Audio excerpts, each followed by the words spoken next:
لا إله إلا الله محمد رسول الله عليه صلاة الله وآله والأحبة لا إله إلا الله محمد رسول الله عليه صلاة الله وآله والأحبة ورحمة الله وبركاته. إن الحمد لله نحمده ونستعينه ونستغفره ونعوذ بالله تعالى من شرور أنفسنا ومن سيئات أعمالنا من يهده الله فلا مضل له ومن يضلل فلا هادي له واشهد أن لا إله إلا الله واشهد أن محمدا عبده ورسوله أما بعد يا أيها الناس اتقوا ربكم الذي خلقكم من نفس واحدة وخلق منها زوجها وبث منهما رجالا كثيرا ونساء واتقوا الله الذي تساءلون به والأرحام إن الله كان عليكم رقيبا يا أيها الذين آمنوا اتقوا الله حق تقاته ولا تموتن إلا وأنتم مسلمون يا أيها الذين آمنوا اتقوا الله وقولوا قولا سديدا يصلح لكم أعمالكم ويغفر لكم ذنوبكم ومن يطع الله ورسوله فقد فاز فوزا عظيما فإن أصدق الكلام كتاب الله وخير الهدي هدي محمد صلى الله عليه وسلم وشر الأمور محدثاتها وكل محدثة بدعة وكل بدعة ضلالة وكل ضلالة في النار أما بعد. Ikhwani sidang Jumat rahimakumullah. Allah Subhanahu wa taala sebagai sang Rabb atas alam semesta, sebagai pencipta segala hal yang ada di alam semesta ini, seiring dengan menciptakan alam semestanya ini, Allah pun Subhanahu wa ta'ala menciptakan hukum dan undang-undang yang seolah-olah alam semestanya berjalan dengan hukum itu. Allah Subhanahu wa ta'ala menjadikan sunnahnya atas alam semestanya, di mana alam semestanya tidak akan pernah bisa berjalan di luar jalur yang telah Allah Subhanahu wa ta'ala jadikan sedemikian rupa. Ini hal yang kita kenal dengan nama sunnatullah, ya, yang dimana Allah Subhanahu wa ta'ala berfirman, walan tajida li sunnatillahi tabdila, dan sungguh kau takkan pernah menemukan pengganti bagi sunnatullah. Di antara sunnahnya di atas alam semesta adalah di mana dengan qadar al-kauniyahnya, dengan masyiahnya, Allah Subhanahu wa ta'ala jadikan manusia berbeda-beda dan saling bertentangan satu sama lain. Kalau Allah Subhanahu wa ta'ala kehendaki, niscaya Allah akan jadikan manusia adalah umat yang satu, tiada pertentangan. Namun Allah berkehendak lain dengan kuasanya, dengan segala hikmahnya, karena dialah Al-Hakim yang maha bijaksana dengan segala keputusan dan segala ketentuan yang ditentukannya. Allah Subhanahu wa ta'ala berfirman, walau syaa rabbuka laja'alan nasa ummatan wahidah. Andai saja Tuhanmu mau, niscaya Allah akan jadikan manusia umat yang satu, ya. Namun la yazaluna mukhtalifin, namun niscaya mereka akan selalu berbeda. Yani Allah jadikan mereka tidak demikian, tidak menjadi satu. Allah jadikan mereka untuk harus selalu bertentangan satu sama lain. Illa man rahimah rabbuk, kecuali orang-orang yang dirahmati oleh Rabbmu. Kemudian ikhwan rahimakumullah, demikian pula Allah Subhanahu wa taala jadikan pertentangan yang terjadi antara hak dan batil. Allah Subhanahu wa taala jadikan nilai-nilai yang saling berbenturan, yang saling bertentangan di alam semestanya ini. Allah jadikan dengan segala hikmahnya, yang seringkali hikmah-hikmahnya tidak dapat ditangkap oleh akal manusia yang memiliki segala bentuk kelemahan. Dengan benturan yang terjadi demikian, berangkat dari ikhtilaf,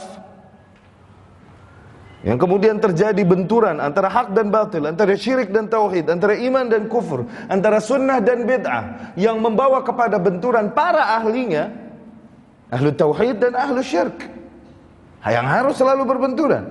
Ahlul iman dan ahlul kufr, yang harus selalu berbenturan. Ahlu sunnah dan ahlul bid'ah, yang harus selalu berbenturan. Allah jadikan memang benturan demikian selalu ada dengan segala hikmahnya. Yang tanpa benturan demikian, tanpa kekuatan yang saling mendorong demikian, niscaya muka bumi akan hancur. Mungkin akal kita manusia yang lemah berkata, apabila manusia semua sama dan tidak ada yang berbenturan, maka bumi akan tenang dan damai. Sungguh sekali-kali tidak. Justru muka bumi akan hancur ketika tidak ada benturan demikian. Allah Subhanahu wa taala berfirman, "Walaula daf'ullahi an-nasa ba'dahum bi ba'd lafasadatil ard." Kalau bukan karena Allah benturkan manusia satu sama lain, niscaya muka bumi akan hancur. Kalau bukan karena Allah benturkan manusia satu sama lain, niscaya muka bumi akan hancur. Maknanya, beruntunglah terjadi benturan tersebut. Sehingga apa? Sehingga muka bumi ini utuh. Dengan itu Allah menjaga keseimbangan alam semesta. Hal demikian yang kita kenal dengan nama sunnah tadafu'. Sunnatullah at-tadafu'. Ikhwani rahimakumullah, sebagaimana kita katakan, dengan segala hikmahnya Allah Subhanahu wa taala jadikan benturan-benturan tersebut. Di antara hikmah-hikmahnya adalah di mana dengan adanya musuh, kekuatan yang berseberangan, yang selalu merongrong Islam, merongrong ahlu tauhid, ahlu sunnah, akhirnya timbullah bibit-bibit semangat, bibit-bibit gairah di barisan kaum muslimin untuk hidup, membela, mensyiarkan Islam dan membelanya dari serangan musuh-musuh Islam. Allah Subhanahu wa taala di ayat lain berkata, "Walaula daf'ullahi an-nasa ba'dahum bi ba'd lahuddimat sawami'u wa bi'u wa salawatu wa masajid yudhkaru fiha ismullahi katsira." Kalau bukan karena Allah benturkan manusia satu sama lain, niscaya tempat-tempat ibadah, sauma'ah, solat-solat, masjid-masjid, tempat yang banyak disebut padanya nama Allah, niscaya semua akan hancur. Lihat, kalau bukan karena Allah benturkan manusia satu sama lain, niscaya tempat-tempat ibadah tersebut, solat-solat, tempat-tempat yang banyak disebut nama Allah tersebut justru akan hancur. Dikarenakan apa? Para ahlul haq, tak lagi mereka memiliki adrenalin untuk membela yang hak. Karena apa? Karena toh telah tak ada kebatilan yang merongrong kita. Tak ada lagi kemungkaran yang siap menyerang kita. Maka para ahlul Islam pun sungguh mereka malas bahkan meninggalkan nilai-nilai Islam. Karena apa? Karena memang tak ada lagi ahlul kufr yang menyerang kita. Ahlul ma'ruf meninggalkan al-amru bil ma'ruf nahi 'anil munkar. Karena apa? Karena tidak ada lagi ahlul munkar yang merongrongnya. Ahlul tauhid tak lagi mulia di antara mereka yang berjuang dan menyiarkan tauhid. Karena apa? Karena toh tak ada ahli syirik yang menyerangnya. Lihat betapa Allah Subhanahu wa taala atur segala hal yang berjalan di alam semesta ini dengan segala hikmahnya.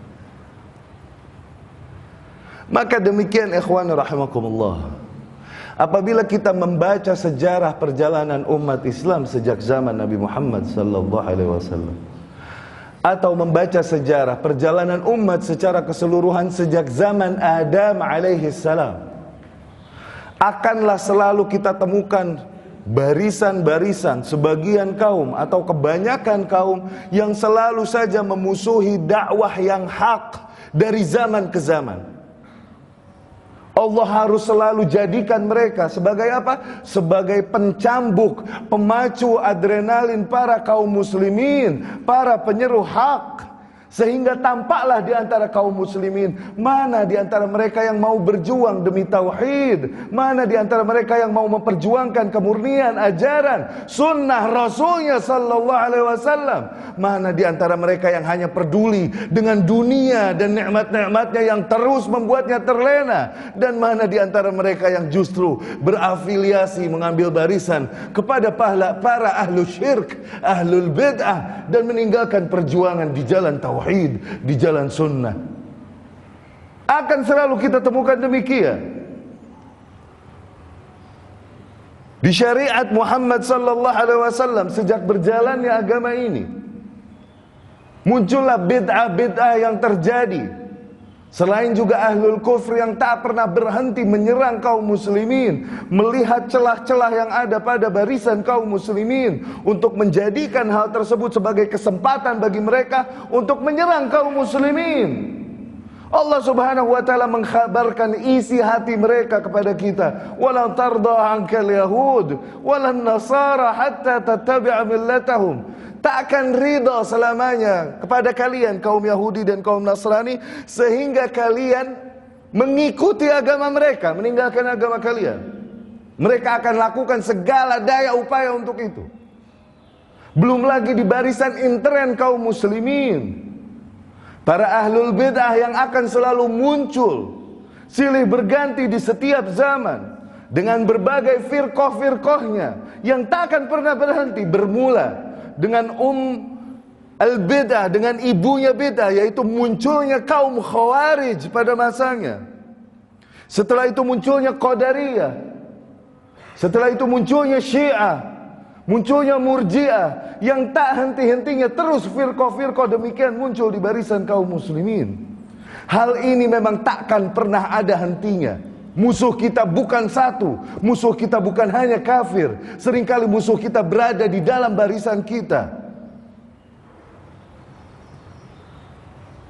Namun haruskah kita menghabiskan seluruh perhatian, seluruh waktu, seluruh tenaga kita terhadap salah satu di antara musuh kita, kemudian kita berpura-pura lupa dengan keberadaan musuh-musuh kita yang lain, sebagaimana yang terjadi di akhir-akhir ini, di mana kaum muslimin begitu mudah diprovokasi oleh media-media yang ada tentang kebusukan pergerakan Syiah, Rafidhah, sehingga kaum muslimin terpusatkan perhatiannya dan tenaganya dalam mengatasi permasalahan itu.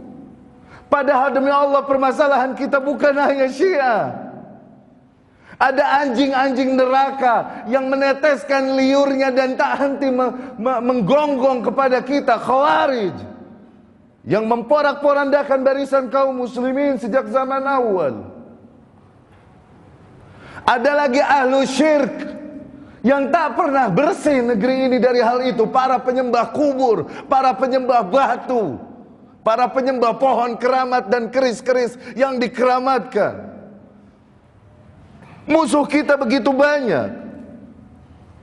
Apabila kita perhatikan, apabila kita habiskan satu persatu, kita teliti satu persatu musuh umat Islam demikian, maka demi Allah, umur yang Allah berikan kepada kita takkan pernah cukup bagi kita untuk meneliti mereka satu persatu. Lalu bagaimana solusinya? Menghadapi penyimpangan-penyimpangan, menghadapi musuh Islam yang tak henti-hentinya merongrong kaum muslimin, menghadapi musuh sunnah, menghadapi musuh tauhid yang tak pernah berhenti untuk merusak akidah umat, untuk merusak manhaj umat. Maka demi Allah, tidak ada satu permasalahan pun yang belum pernah Allah subhanahu wa ta'ala khabarkan melalui Rasulnya sallallahu alaihi wasallam. Ini yang kita akan bahas di khutbah berikutnya. Aqulu qauli hadza wa astaghfirullah li wa lakum.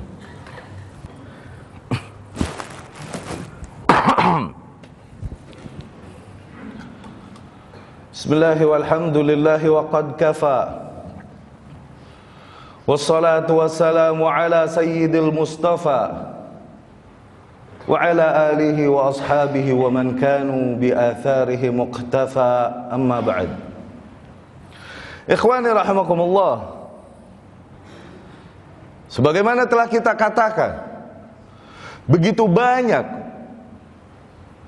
aliran-aliran sesat, begitu banyak musuh Islam yang memang keberadaan mereka Allah Subhanahu wa ta'ala jadikan di muka bumi untuk memusuhi kaum muslimin, sebagai ujian Allah kepada kaum muslimin, sebagai bentuk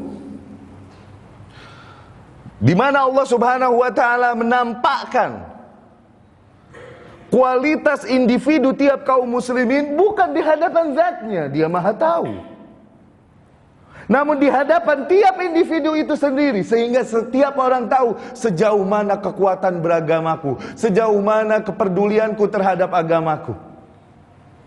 Di hadapan tiap individu. Dan sehingga kaum muslimin yang berada di sekitarnya tahu sejauh apa kualitas beragamanya. Kemudian ikhwana rahimakumullah, bagaimana mengatasi musuh yang begitu banyak menyerang kita melalui pemikiran-pemikirannya? Tidakkah kita lihat ikhwana rahimakumullah, begitu banyak virus dan penyakit yang merongrong tubuh manusia? Haruskah kita bahas virus-virus dan penyakit tersebut satu persatu? Apakah akan cukup waktu hidup kita? Cukupkah biaya kita? Cukupkah tenaga kita? Atau mungkin malah akan berakhir dengan kesialan, di mana justru kita yang terkena, terjangkit oleh virus atau penyakit tersebut? Lalu bagaimana cara menyelesaikannya? Jangan kau bahas penyakitnya, tapi kau bahas antibodimu. Jangan kau bahas tentang aliran-aliran sesat, tapi kenali akidahmu, kenali manhajmu, sehingga ketika kesesatan apapun menyerangmu, kau telah memiliki kekebalan tubuh yang baik.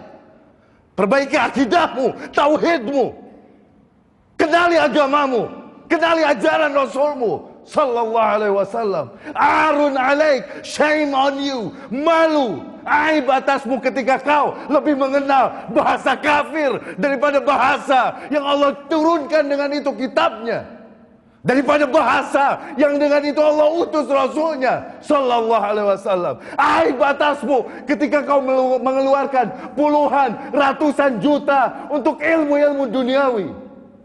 Adapun untuk ilmu agama, maka kau keluarkan sesuatu yang demi Allah tak pantas, sebagai bentuk pengorbananmu, kepedulianmu pada agamamu. Aib atasmu ketika kau lebih mengenal peringatan-peringatan tokoh-tokoh kafir. Anak-anak kita lebih mengenal para pemain bola kafir. Ketika ditanya, siapa nama Abu Hurairah aslinya? Siapa nama Abu Bakar aslinya? Mereka tak mengenalnya. Aib atasmu. Musuh Islam akan selalu ada dan takkan pernah berhenti muncul. Apakah kau akan mengeluh kepada Syiah yang terus membantai kaum muslimin di negeri-negeri kaum muslimin? Kau akan memohon kepada Zionis, tolong jangan bunuhi kami lagi, jangan bantai kaum muslimin lagi. Apakah itu yang akan kau lakukan? Mana izzahmu sebagai kaum muslimin? Ketahuilah, umat kita adalah umat hamajah, umat yang hanya mengenal padang pasir, barbar. Di antara mereka ada yang memakan biawak untuk hidup.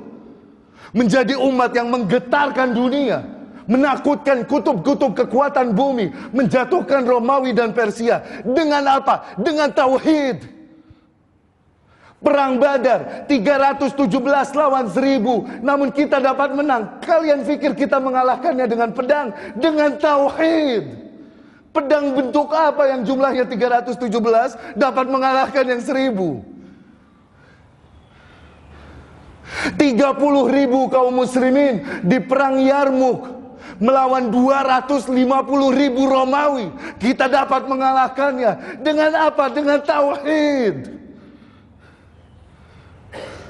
Apa kau pikir kita mengalahkan mereka dengan pedang? Dengan tauhid. Ketika tauhid rububiyah betul-betul kau kenali dan tertancap dalam jiwamu, maka tak lain kau melihat makhluk hanyalah makhluk di antara makhluk Allah. Sekaya apapun dia, sebesar apapun kekuatannya, dia hanyalah makhluk Allah yang maha kuasa, yang mengatur alam semesta. Dengan mudah Allah akan menghancurkannya. Bismillah. Kenali dan ajarkan manhaj Nabimu kepada anak-anakmu. Karena demi Allah, seseorang tak mengetahui bagaimana dengan lingkungan yang berada di sekitar anaknya, sehingga seorang bapak mesti ditusuk dengan pisau dapur oleh anaknya karena anaknya tersebut menganggap bapak itu kafir. Demikian yang terjadi di negeri-negeri Arab. Bapaknya kafir karena tidak berbaiat kepada pemimpinnya. Seorang ibu mesti kehilangan banyak hartanya karena anaknya mencurinya. Anaknya melihatnya ibunya kafir karena tidak berbaiat kepada murabbinya, kepada pemimpinnya. Setelah itu semua, masihkah kita akan terus terlena di bawah ide pikiran kita dengan media sosial yang ada, terjauhkan dari tugas kita sebagai kaum muslimin? Allah subhanahu wa ta'ala telah memberikan solusi ini. Ya ayyuhalladzina amanu, wahai orang-orang yang beriman, alaikum anfusukum, atas kalian diri kalian masing-masing. Maknanya kalian bertanggung jawab, uruslah diri kalian masing-masing. La yadurrukum man dhalla idza tadaitum. Orang-orang yang tersesat dari jalannya Allah tidak akan menimpakan madarat pada kalian apabila memang kalian berada di atas hidayah. Maka jangan pikirkan kesesatan yang ada, pusingkan hidayah yang selama ini tak kau dapatkan. Fikirkan antibodi, jangan kau pikirkan penyakit atau virusnya yang tak pernah berhenti. Dan jangan kau fikirkan musuh-musuh Islam yang selalu merongrong kaum muslimin, musuh-musuh tauhid dan sunnah, yang selalu menyerang ahlul tauhid dan ahlus sunnah. Jangan kau fikirkan tentang mereka, fikirkan tentang dirimu. Apa yang telah kau lakukan untuk agama ini? Have you done your job? Telahkah kau lakukan tugasmu dengan baik sebagai seorang muslim yang mengaku mengikuti Rasul sallallahu alaihi wasallam? Hentikan keluhanmu tentang pemerintahanmu. Sudahkah kau lakukan tugasmu sebagai warga negara yang baik? Karena demi Allah tidak akan memimpin gerombolan tikus kecuali seekor tikus. Bukankah Allah maha adil, kalian akui? Tak akan memimpin golongan singa kecuali seekor singa. Bukankah Allah maha adil? Mengapa kalian mendapatkan pemerintahan demikian? Karena memang berangkat dari rakyat yang demikian. Itu keadilan Allah di atas alam semesta. Wa kadzalika nuwalli ba'dadh-dhalimina ba'dhan bima kanu yaksibun. Demikianlah kami berikan kuasa terhadap sebagian zalimin atas zalimin yang lain berangkat dari kezaliman yang mereka usahakan. Allahumma a'izzal Islam wal muslimin wa ahlikil kafarata wal mubtadi'ata a'da'aka a'da'ad-din. Allahumma mazzik jam'ahum wa shattit shamlahum wa zalzil aqdamahum wa alqi fi qulubihimur ra'bah innaka ala kulli syai'in qadir. Allahumma la tusallit alaina bidhunubina man la yakhafuka wa la yarhamuna. Allahumma ighfir lil muslimina wal muslimat wal mu'minina wal mu'minat al ahya'i minhum wal amwat innaka sami'un qaribun mujibud da'awat wa ya qadiyal hajat. Allahumma inna nas'aluka min kulli khairin sa'alaka bihi nabiyyuka Muhammad sallallahu alaihi wasallam wa nasta'idzu bika min kulli syarrin ista'adza bika minhu nabiyyuka Muhammad sallallahu alaihi wasallam. Rabbana ighfir lana wa liwalidina warhamhum kama rabbawna shighara. Rabbana atina fid dunya hasanah wa fil akhirati hasanah wa qina adzaban nar. Sallallahu wasallim wa barik ala Muhammad wa ala alihi wa ashabihi ajma'in. Aqimus salah.